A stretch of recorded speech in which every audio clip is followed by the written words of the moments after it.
Bonjour, bienvenue à notre émission que nous vous présentons avec joie, Viens et vois. Alors c'est une émission dans laquelle nous essayons d'expliquer certaines vérités bibliques qui sont dans la Bible et ces vérités qui nous ont aidés dans notre marche en tant que chrétiens. Alors aujourd'hui, nous parlerons de plusieurs femmes dans la Bible, des femmes qui ont été guidées, qui ont été visitées par Dieu, des femmes particulièrement dans des conditions très difficiles, mais aussi on voit l'amour de Dieu pour la femme. Donc nous allons essayer de faire un parcours, de sauter là, je dirais dans l'Ancien Testament, le Nouveau Testament, dans la Bible, afin de cerner en quelque sorte ce sujet. Alors, nous allons le faire avec Meki, avec Hassan, bienvenue. Bonjour. Bonjour. Et nous allons le faire avec Dalila aussi, qui est là. Bienvenue. Bonjour. Alors, moi, c'est Abdelkader. Et nous allons le faire, bien entendu, par la grâce de Dieu qui nous donne la force de le faire. Alors, je vous propose que nous allons demander à Dieu de nous bénir pendant ces instants. Seigneur notre Dieu, tout ce qui est écrit dans ta parole est écrit pour notre enseignement. Seigneur, dans ta parole, il est écrit, il n'y a pas d'homme, il n'y a pas de femme. C'est-à-dire que pour toi, nous sommes des êtres humains. La femme, tu l'as donnée, tu l'as mise aux côtés de l'homme afin de compléter sa vie, afin de lui donner un sens et afin de l'aider dans la tâche à laquelle tu l'as appelé. Merci de nous accorder cette grâce de comprendre ces choses, ces vérités bibliques fondamentales dans la vie sociale et dans nos vies familiales. Et merci de nous accorder la grâce aussi de comprendre ces choses dans la vie, tout simplement dans la rue, mais aussi dans l'Église. Nous te le demandons au nom de Jésus-Christ. Amen. Amen. Alors, chers frères et chères sœurs, la femme dans l'Église a une importance une grande importance, mais pas simplement dans l'Église, dans nos foyers et en dehors de nos foyers et en dehors de l'Église. Alors, avant de commencer par un texte biblique, je voudrais bien vous demander une idée, comment vous concevez en tant que pasteur, en tant que serviteur de Dieu, cette idée de femme dans vos vies, puisque vous êtes mariés dans l'Église et en dehors de l'Église. Il y a une expression qui n'est pas juste d'ailleurs, qui dit en dehors de l'Église, point de salut, n'est-ce pas? Je dirais que sans la femme dans l'Église, point de croissance. Bien. Et moi, je citerai tout simplement un verset qui dit dans les Proverbes, « Celui qui trouve une femme trouve le bonheur, c'est une grâce qu'il obtient de l'Éternel. » Ah, voilà. Alors moi, j'ai trouvé une grâce parce que j'ai trouvé une femme. Oui. Et Dalila, en tant que femme. Oui. Alors, comment tu te vois dans le Seigneur? Comment je me vois dans le Seigneur? Je me vois, même en tant que femme, comme un disciple avant toute chose, parce que dans le Seigneur, il n'y a ni homme ni femme. Hein, c'est le Paul qui nous le dit. Mais je trouve pleinement ma place aujourd'hui, et dans l'Église, et dans mon rôle de femme. De femme. Merci. Alors, nous allons voir dans la Bible, il y a plusieurs exemples. L'exemple de Sarah, l'exemple d'Ève, l'exemple d'Élisabeth, la mère de Jean-Baptiste, l'exemple de Marie, la mère de Jésus-Christ, et d'autres, Hagar, la mère d'Ismaël, donc l'esclave de Sarah et d'Abraham. Donc il y a plusieurs exemples dans la Bible, mais nous allons voir un exemple à partir des Écritures, et puis laissons, je dirais, notre mémoire nous conduire vers une femme et vers l'autre, afin de voir ce que Dieu a fait dans leur vie, et pour essayer de comprendre ces choses et les appliquer dans nos vies quotidiennes et dans nos vies d'église. Oui. Alors, Dalila. Oui. Alors, nous allons lire un livre, le livre de Samuel, premier chapitre, versets 9 à 17. Anne se leva après que l'on eut mangé et bu à Silo. Le sacrificateur Élie était assis sur un siège près de l'un des poteaux du temple de l'Éternel. Et, l'amertume dans l'âme, elle pria l'Éternel et versa des pleurs. Elle fit un vœu en disant « Éternel des armées, si tu daignes regarder l'affliction de ta servante, si tu te souviens de moi et n'oublies point ta servante, et si tu donnes à ta servante un enfant mâle, je le consacrerai à l'Éternel pour tous les jours de sa vie, et le rasoir ne passera point sur sa tête. » Comme elle restait longtemps en prière devant l'Éternel, Élie observa sa bouche. Anne parlait dans son cœur et ne faisait que remuer les lèvres, mais on n'entendait point sa voix. Élie pensa qu'elle était ivre, et il lui dit « Jusqu'à quand seras-tu dans l'ivresse? Fais passer ton vin. » Anne répondit « Non, mon Seigneur, je suis une femme qui souffre en son cœur et je n'ai bu ni vin ni boisson enivrante, mais je répondais mon âme devant l'Éternel. Ne prends pas ta servante pour une femme pervertie, car c'est l'excès de ma douleur et de mon chagrin qui m'a fait parler jusqu'à présent. » Élie reprit la parole et dit « Va en paix, et que le Dieu d'Israël exauce la prière que tu lui as adressée. » Merci. Alors, est-ce que vous pouvez nous rappeler l'arrière-plan de cette histoire? Oui. Il s'agit d'un homme prénommé Elkana qui a 2 femmes.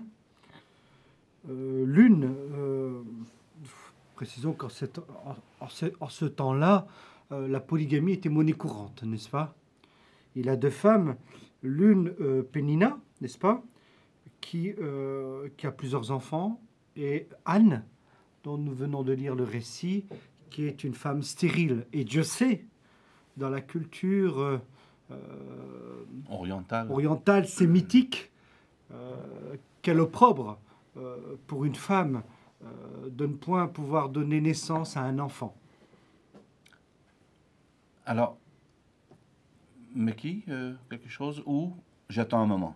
Non, je te laisse continuer. Oui. Alors, quand on sait que lorsque dans un foyer, chez nous, on entend de temps en temps que quelqu'un s'est marié avec 2 femmes, et en général, c'est dans la situation, dans la condition de la femme qui ne pouvait pas avoir d'enfant.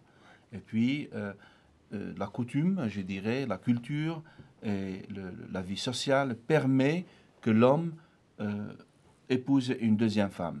Et je me rappelle que dans notre village, c'est la femme, donc la première femme, qui demande à son mari et qui lui dit « Je vais te chercher une femme ». Et donc c'est sa propre femme qui cherche une épouse pour son mari avec le souhait et le désir de voir son mari donc avoir des enfants. C'est vrai que chez nous, jusqu'à aujourd'hui, celui qui meurt sans enfant, on dit qu'il a disparu. Il n'y a plus. Il est ruiné. Ça part dans le village, part vers les cousins, vers les voisins, vers les cousins, les cousines, etc. Donc, on n'entend plus parler de cet homme. Alors, ici, il y a un conflit, apparemment, entre les deux femmes.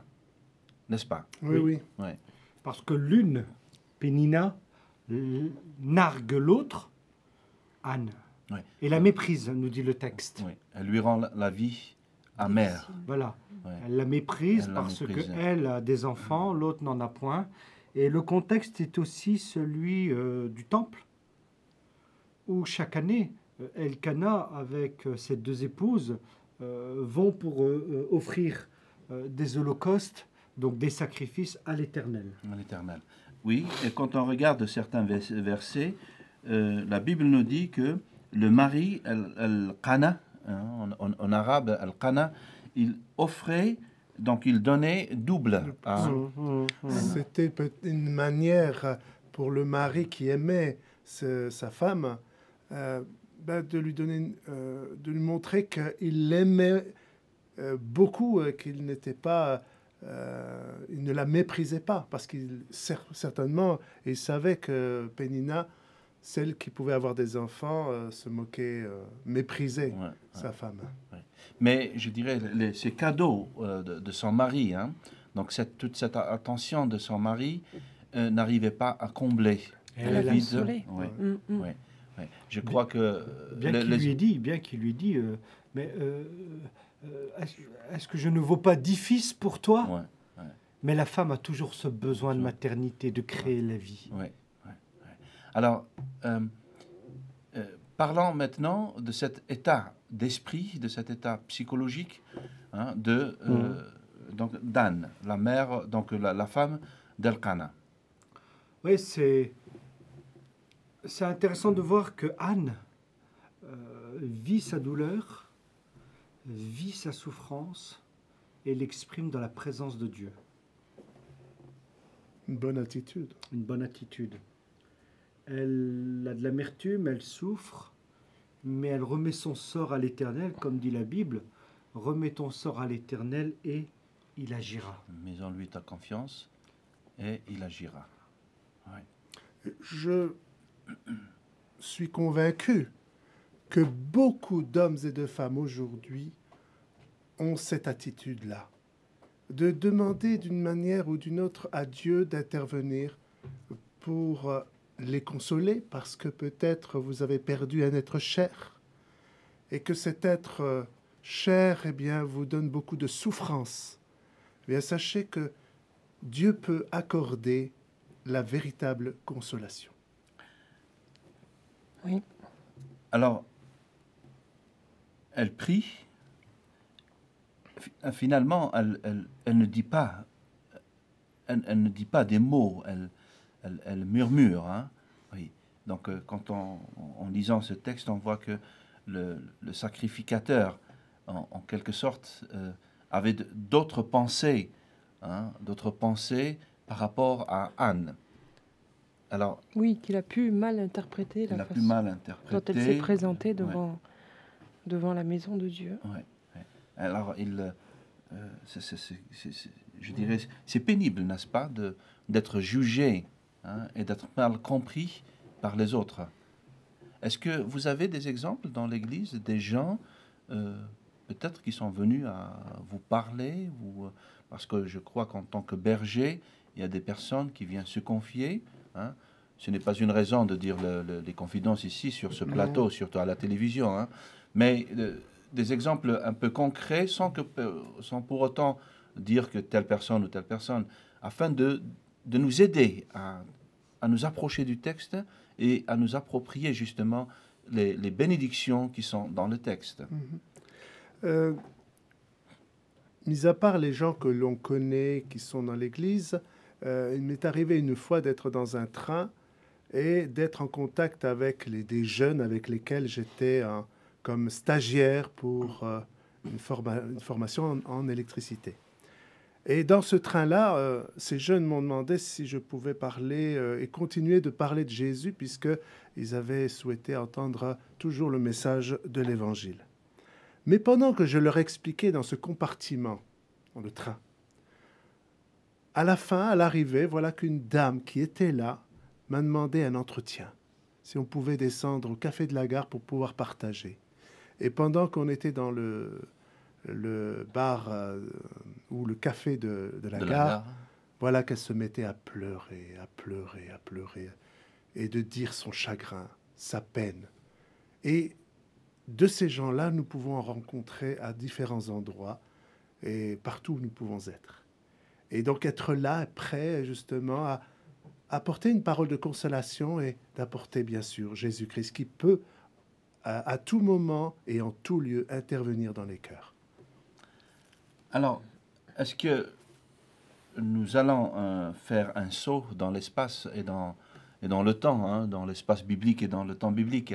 Alors, est-ce que vous voulez nous ramener quelque part chez d'autres femmes dans la Bible qui ont fait des expériences ou qui sont citées des femmes dans la Bible. C'est pas ce qui manque, on a une femme comme Déborah, une prophétesse, reconnue comme telle, envoyée par Dieu pour aider Israël, pour apporter la parole de Dieu. Alors, qui était cette femme? Elle s'appelle Déborah.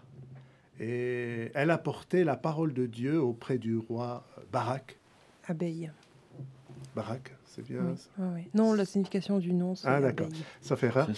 Abeille. Et pour lui Abeille. dire Abeille. de la part de Dieu un message. Donc Dieu aussi choisit des femmes pour apporter un message, pour être utilisé par Dieu. Et donc Dieu n'est pas fermé à l'idée d'utiliser une femme pour servir Dieu.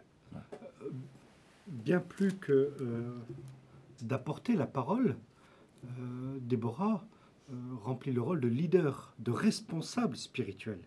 Oui. C'est plus que d'apporter une parole à un roi. C'est de conduire tout un peuple, puisque nous sommes dans la période des juges. La royauté n'est pas encore instituée. C'est l'anarchie, c'est la débandade, c'est le désordre. Et Dieu suscite une femme pour que le peuple se ressaisisse. Bien. Alors, Déborah, donc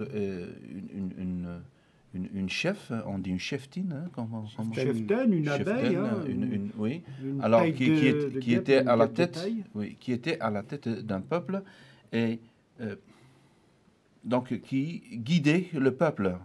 Alors, on ne voit pas souvent des femmes donc prendre, je dirais, la tête d'un peuple. Elle Bon. le fait à son corps défendant, par nécessité, parce qu'aucun homme, à ce moment précis, n'est à la hauteur, nous dit le récit, n'est-ce pas? Donc c'est par dépit, parce qu'en règle générale, la femme ne cherchera pas à vouloir jouer les rôles de premier plan. D'ailleurs, on retrouve cette situation en France au moment de la guerre. La Seconde Guerre, la Première et la Seconde Guerre mondiale, où, faute d'hommes qui étaient au front, elles ont fait tourner les usines, elles ont fait fonctionner l'économie. Et j'en veux pour preuve aussi la grand-mère de ma femme, dont le mari était pasteur, et tous ces hommes étaient réquisitionnés, etc., pendant la Seconde Guerre mondiale. Et ce sont elles qui ont fait fonctionner les églises. Les églises. Les églises, Ouais. absolument. Ouais, ouais. Je me rappelle. D'où dans la l'histoire- revendication, pardon, Kader, d'où dans la foulée la revendication du droit de vote qui a été acquis dans les années 50. Ouais. Donc c'est grâce à leur position qu'elles avaient prise pendant donc, la Deuxième Guerre mondiale, elles ont pu donc plus tard dire voilà, nous sommes là, donc nous devons aussi avoir les mêmes droits que les hommes. La nécessité leur a imposé de jouer un rôle de premier plan. Elles ne l'ont pas décidé par elles-mêmes, c'est la nécessité, les circonstances qui l'ont imposé. Et ma foi, pourquoi faire fonctionner l'économie d'un pays et ses églises et ne pas avoir le droit à une voix? Oui, ouais, À une ouais. voix, oui. Oui, dans l'histoire d'Algérie et de l'Afrique du Nord, nous avons aussi la Kahina. C'était les Arabes qui l'appelaient la Kahina. Finalement, c'était la Dihya. Et c'était la reine berbère. C'était une Chaoui, donc de Betna, de Betna, qui a combattu l'invasion des Arabes lorsqu'ils ont ramené donc la religion dans l'Afrique du Nord. Alors, on voit là aussi une femme qui a travaillé, qui a fait des choses vraiment merveilleuses, je dirais, des combats qui étaient vraiment très, très vaillantes. Et une autre femme, c'est Fadmen Soumer.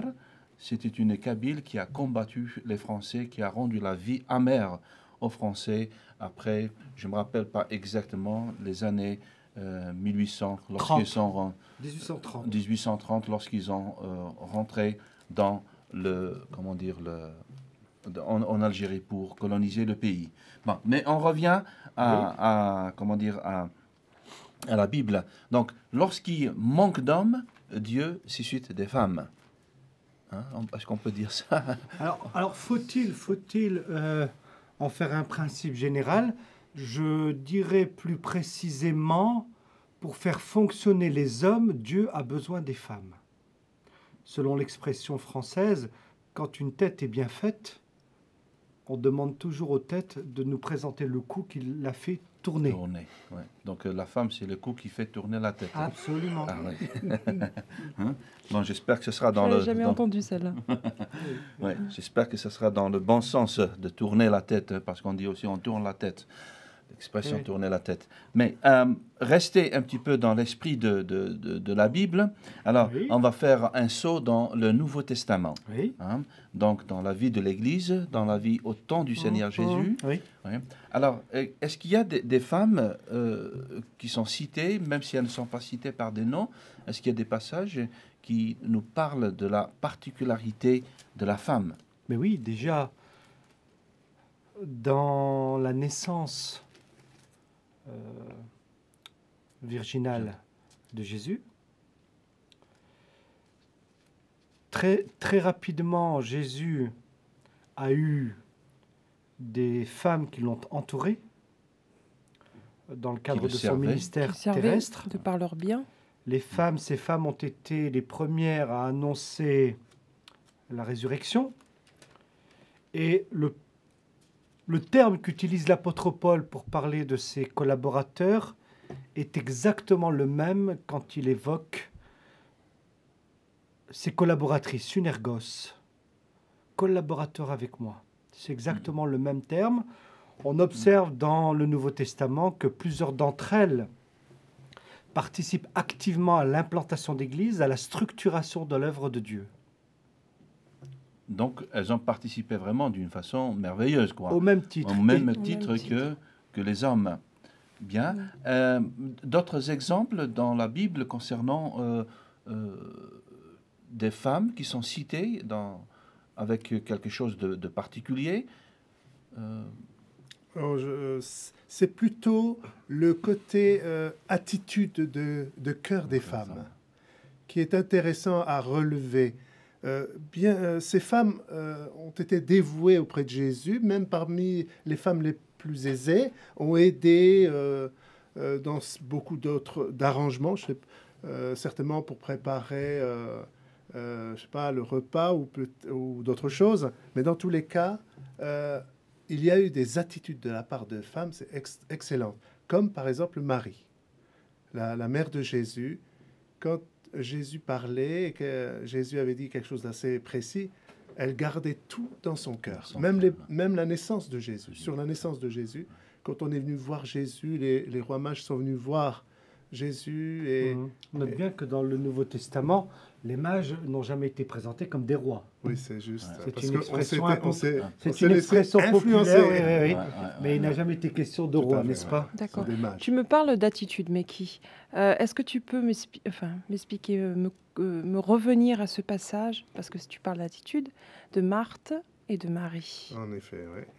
Alors, dans un des récits de l'Évangile, on voit une attitude de Marie qui était au pied de Jésus pendant qu'il enseignait devant d'autres gens. Et Marthe venir voir Marie pour lui demander, ou plutôt voir Jésus pour demander à Marie de bien vouloir venir l'aider pour préparer le repas. Mhm. Mais Jésus a dit quelque chose d'intéressant en s'adressant à Marthe. Marthe, Marie a choisi la bonne part. Alors ça veut dire? Eh bien, elle écoutait les paroles de Jésus concernant le royaume de Dieu. Au-delà effectivement, de cette attitude que moi j'observe dans le cadre de mon ministère, attitude de loyauté, de dévouement de la part des femmes, qui ont non seulement une vraie sensibilité aux choses de Dieu, vraiment, parce que l'homme va davantage se réaliser, et on le retrouve dans le récit de la création. L'homme, de par sa capacité à produire, par sa puissance propre, va avoir cette tendance à se réaliser dans son travail. La femme le fera plus dans l'écoute du Seigneur. Au-delà de tous ces aspects-là, moi, ce qui m'émeut le plus, c'est l'attitude qu'a eue Jésus vis-à-vis des femmes. Il faut bien comprendre qu'on est dans une époque où le juif remercie tous les matins Dieu de ne pas être un goïm et de ne pas être une femme. C'est ce que raconte la tradition. Oui, dans sa prière. Un goïm, qu'est-ce que c'est? Un non-juif. Un non-juif, païen. un étranger. Il rend grâce à Dieu de ne pas être une femme. Quand on voit l'attitude de Jésus face à la Samaritaine, les disciples eux-mêmes sont scandalisés Scandalisé. que le maître parle avec une femme, qui plus est une Samaritaine. dans le récit de la femme adultère. La manière dont il prend sa défense et la sauve et l'extrait de la fureur des hommes. De Marie de Magdala qui casse un vase d'albâtre de grand prix et qui, avec ses larmes, mouille les pieds de Jésus et les essuie avec ses cheveux. Bien. Est-ce que maintenant on peut parler du grand événement, finalement, la grande révélation, en quelque sorte, de Dieu aux femmes? C'est celle de la résurrection, n'est-ce pas? Oui. Ouais. Va vers mes frères et dis-leur que... Avant, parce que je suis en train de Elles sont penser... allées le matin Ouais. pour faire l'embaumement de Jésus. Et elles se posaient déjà la question, qui va pouvoir rouler la pierre? Et en allant, elles ont trouvé bien sûr la pierre roulée. Hein. roulée, et Jésus n'était plus là. Et une qui était restée, dans le texte, il nous est dit qu'elle pleurait et était triste de ne pas voir Jésus présent dans ce tombeau. Et voilà que Jésus apparaît. Donc la grande nouvelle, finalement, hein, la grande nouvelle, la super grande nouvelle de toute l'histoire de l'humanité, la résurrection de Jésus-Christ, a été avant tout révélée, donc pas révélée, mais je dirais apprise par la femme. Oui, n'est-ce et pas? le message de la résurrection a été confié à une femme. A été confié à une femme. Ouais. Il est réellement ressuscité. Il est réellement ressuscité, il est venu à le raconter.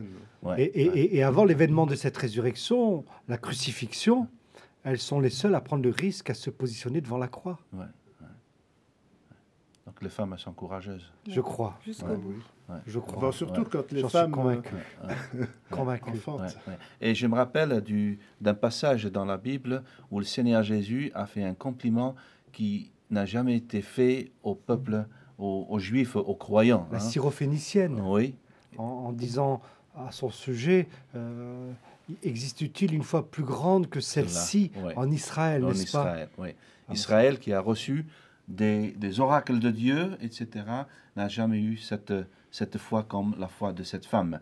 Donc, mes chères sœurs, mes chères téléspectatrices, alors, vous êtes aimées par Dieu. Votre position, votre place en Dieu, elle est vraiment formidable. Des fois, je dirais même, c'est dommage que je ne suis pas une femme pour avoir cette position. Mais Dieu m'a donné en tant qu'homme. Alors, je remercie Dieu d'avoir une femme, et d'avoir une mère qui est femme, et d'avoir des sœurs qui sont et dans l'Église et autour de moi, et à côté de moi, une femme. Chères sœurs, vous êtes aimées par Dieu. Chères femmes, vous êtes aimées par Dieu. Alors restez dans cet amour de Dieu. Rendez grâce à lui pour cet amour. Merci, merci à vous, Merci. et à la prochaine. Au revoir. Au revoir.